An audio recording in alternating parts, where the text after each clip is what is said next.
sinusubukan mo, alam mo ngayong i-share kung anong kagandahan. So yung mga anak ko, hindi lang basta sila tinatapon yung sachet, binabasa nila yung nakasulat sa likod.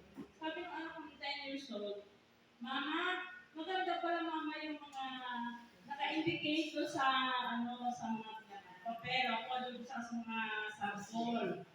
So may binasa lang siya, so mama, pag nagkaroon tayo 30 month, bili ka na nito. Celebrate, saka meron pang glutan, sabi ko gano'n dala, pati na kape, saka chocolate. Nagustuhan ko nila. So, yun po, bawat po lakad namin na Ate Emma sa kanila Ate Rose, meron ako na kumukuha, siyempre. Kasi hindi po ako nahihiya.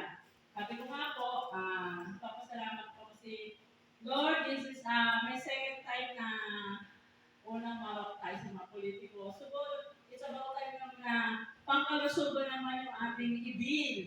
Yes! So, God, yung sabi ko pagtuloy-tuloy. Sabi naman ni Rose, Carmela, this year, kasi hindi lang tayo puro politics, hindi lang tayo puro church. Kasi meron lang tayong power ni God na makapag-benta, makapag-share ng Senate. Hindi tayo mahihila. So, thank you po. Sana po, makatulong ako ngayon at next time meron lang po na ulit ako na may kwento lang tayo ang Senate studies po sa hindi lang basta yung sasabihin mong kikitain. Hindi po. Yung kagalingan ng ating mga kapatid sa Panginoon. Maalaman po natin na ito po yung tamang supplement ko mong sinasabi.